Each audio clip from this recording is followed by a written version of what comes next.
Family dinners always smell like roasting meat and silent judgment.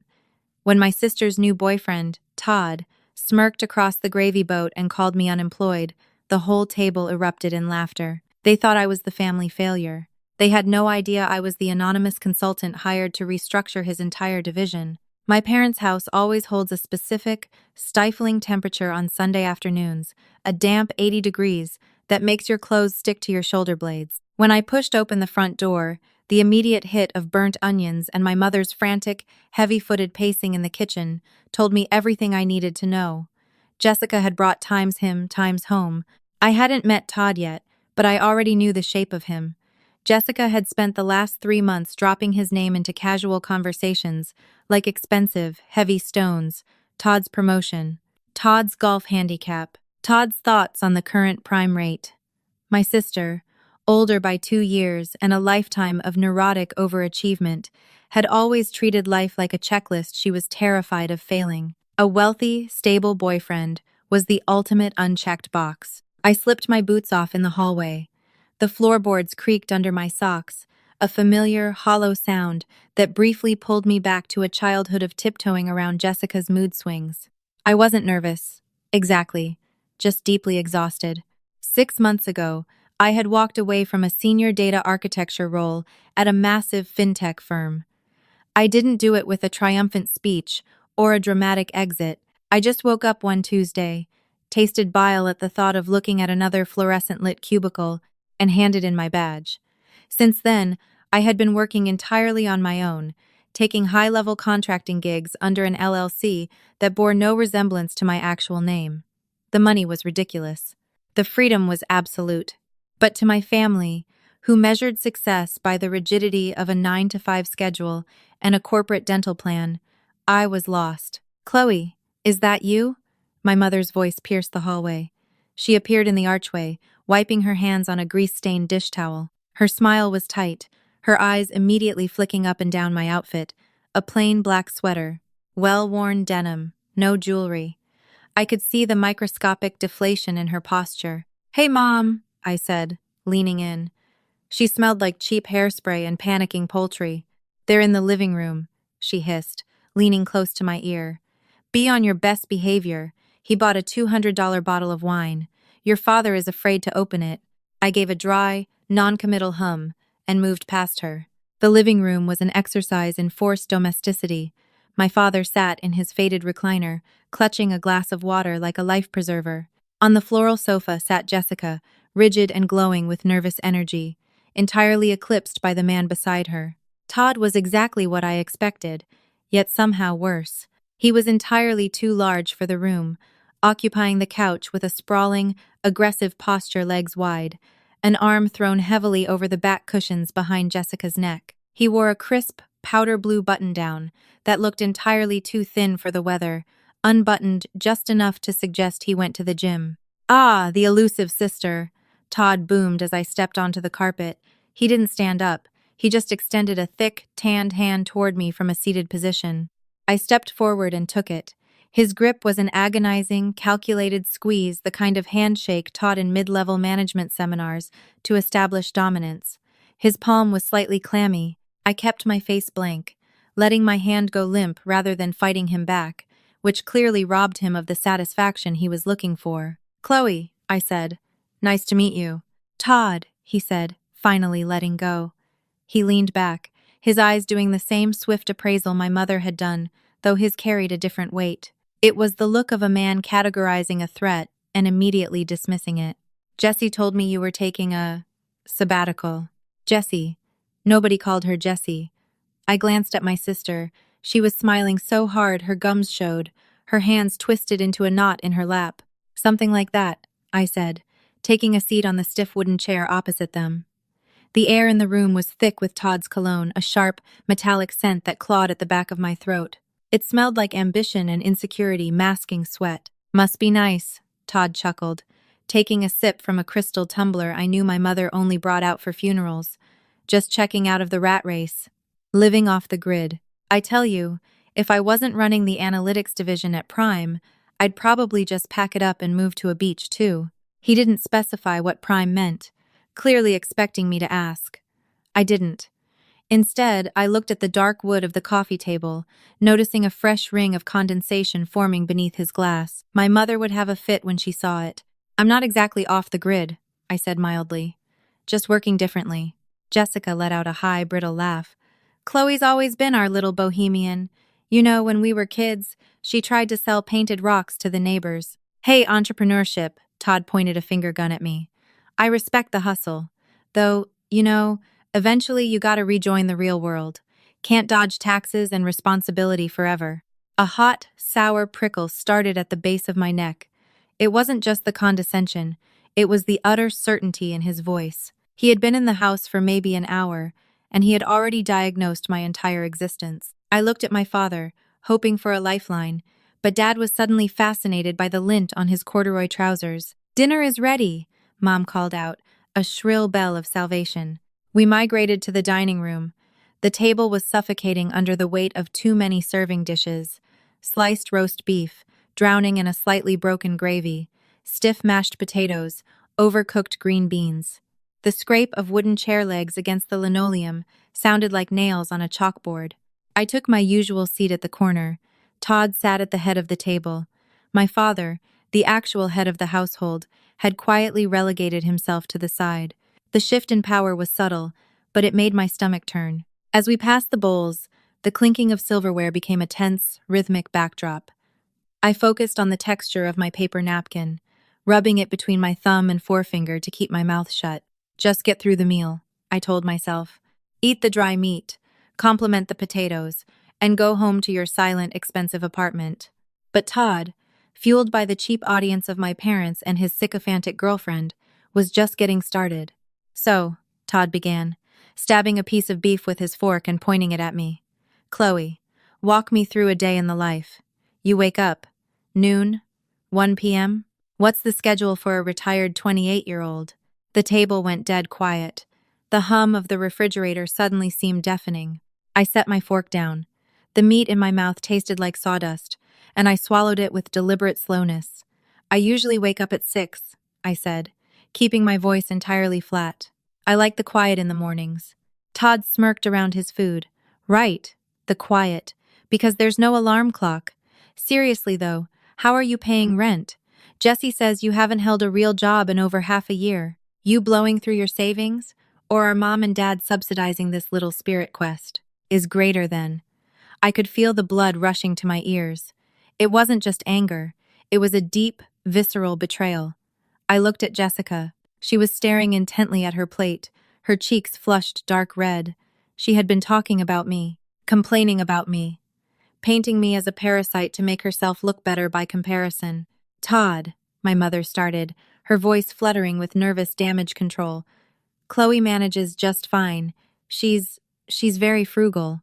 I squeezed my eyes shut for a fraction of a second. Frugal. Last week, I had wired $40,000 to an investment account from my bathroom while brushing my teeth. Hey, I'm just asking. Todd held his hands up in mock surrender, a greasy smile plastered on his face. In my line of work, you learn to spot a bad ROI. And sitting around an apartment all day, doing whatever it is you do, that's a bad return on investment. I just don't get the unemployed lifestyle. It lacks drive. I am not unemployed, I said softly. Right, freelance. Consulting. He made air quotes with his thick fingers. A drop of gravy fell from his fork onto my mother's lace tablecloth. Everyone's a consultant these days. It's just the polite word for unemployed. He chuckled. Then, Jessica giggled. It was a nervous, high-pitched sound pulled out of her by an overwhelming desire to appease him. My father let out a soft, low grunt that might have been a laugh or a cough. My mother offered a weak, tight-lipped smile. Everyone laughed.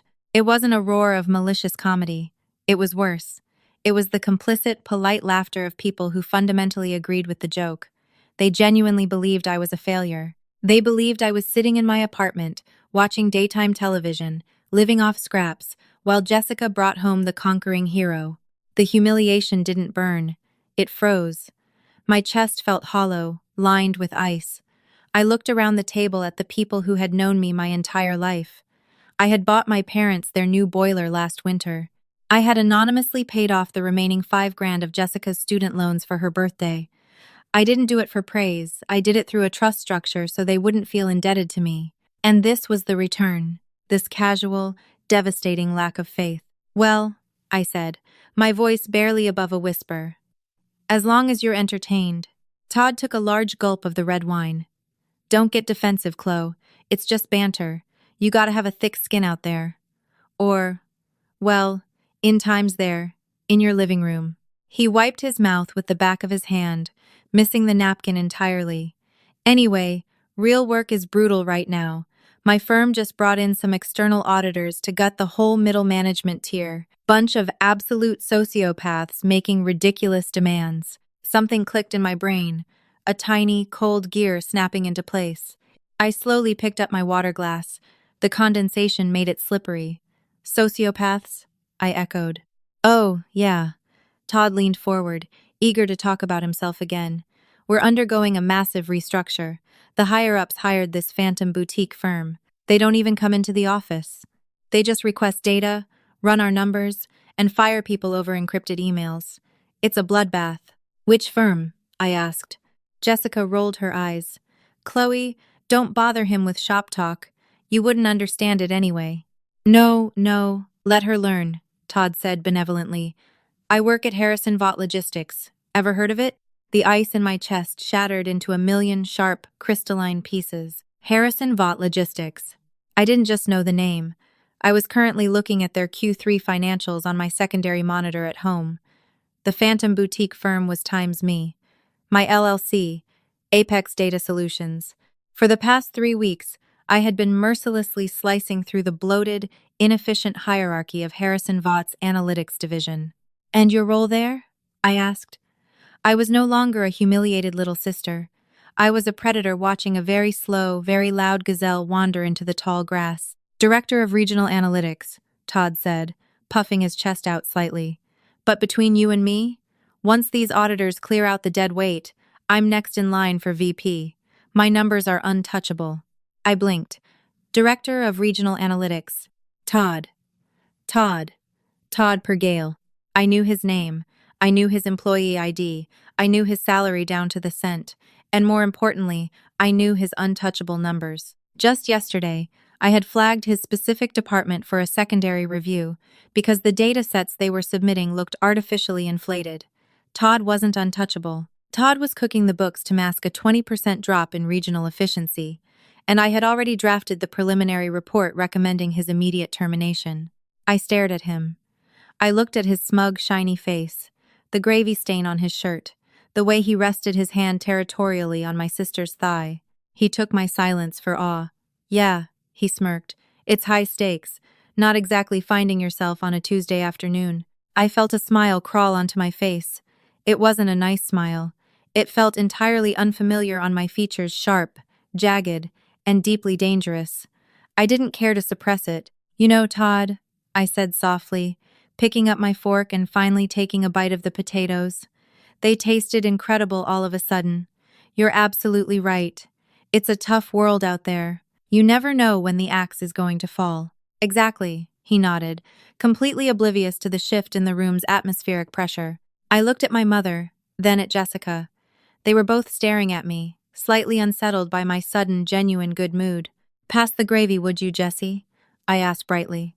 I had 48 hours until I had to submit my final recommendations to the board of Harrison Vought, and suddenly, I couldn't wait to get back to unemployed life on Monday morning. My apartment on a Monday morning smells like roasted espresso beans and the faint ozone tang of the air purifier hum in the corner. By 6:15 a.m., I was sitting at my desk, wrapped in a fleece blanket, staring at the harsh blue light of my dual monitors. The quiet I had bragged about at dinner wrapped around me, but today, it didn't feel peaceful.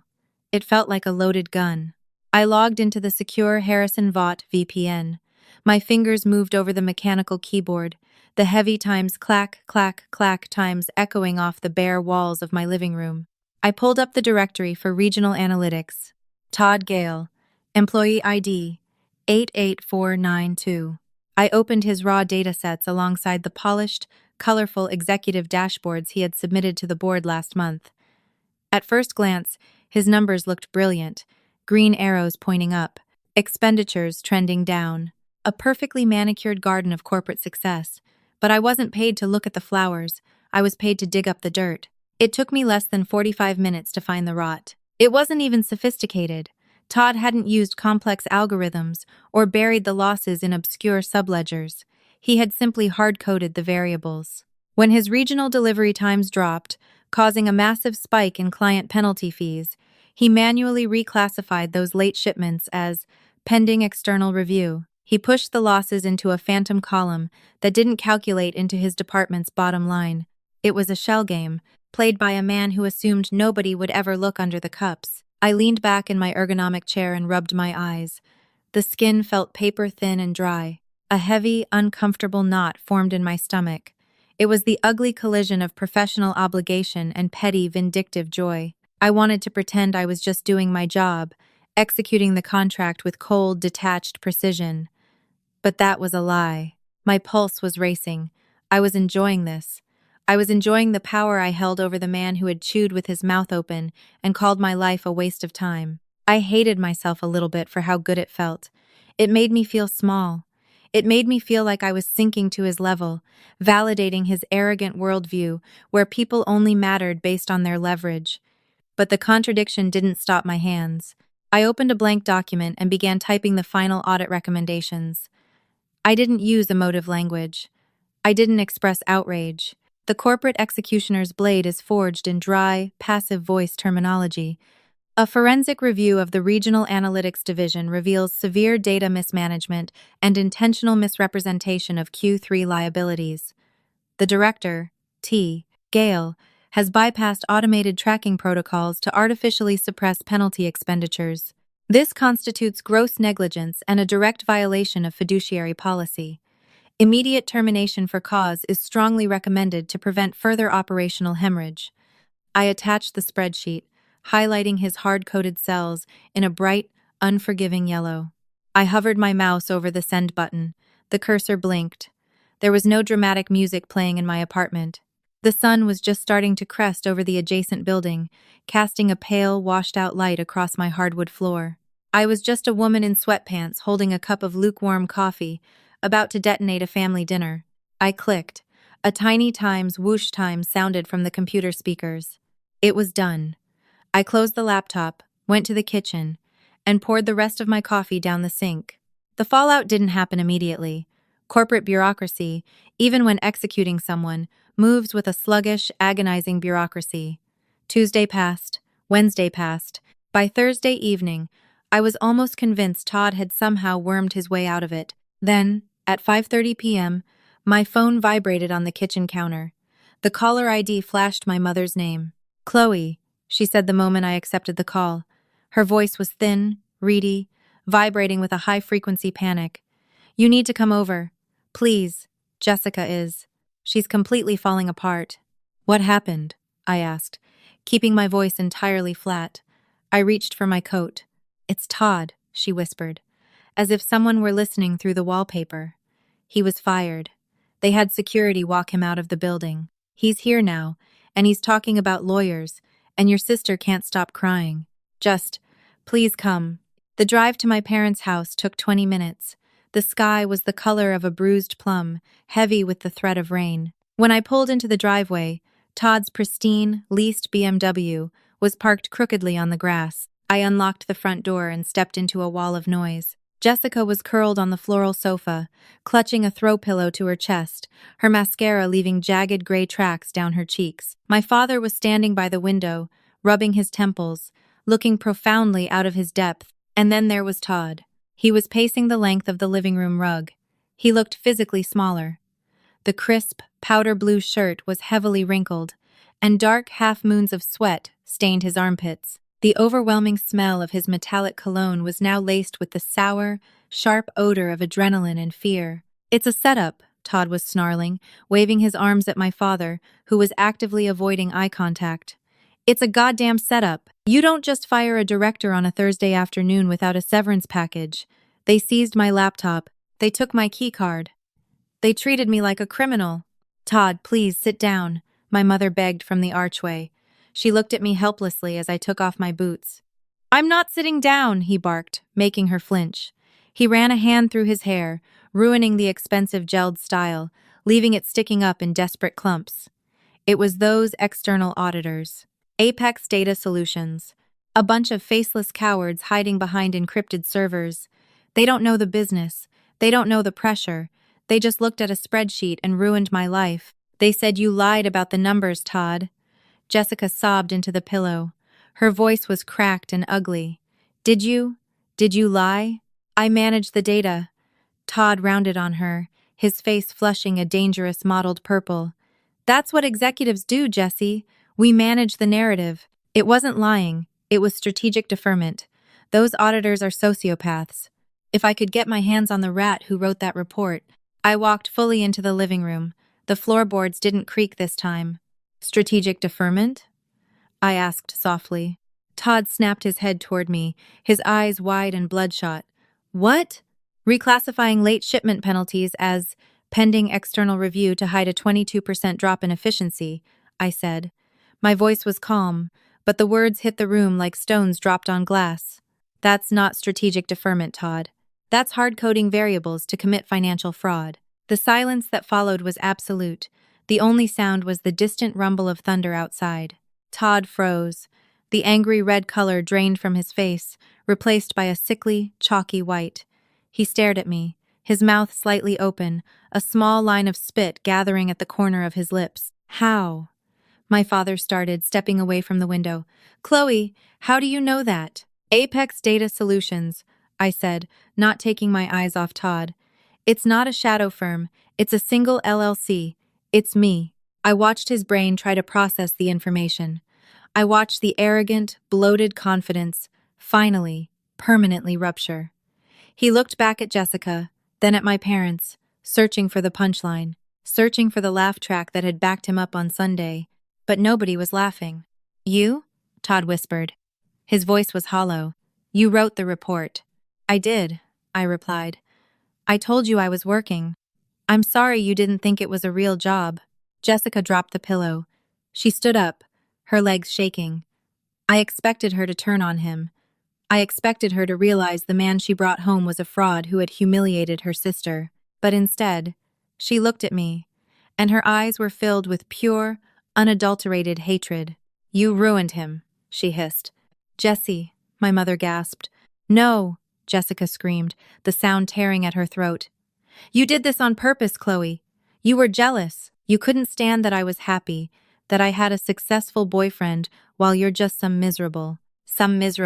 She choked on a sob and buried her face in her hands. Todd didn't comfort her.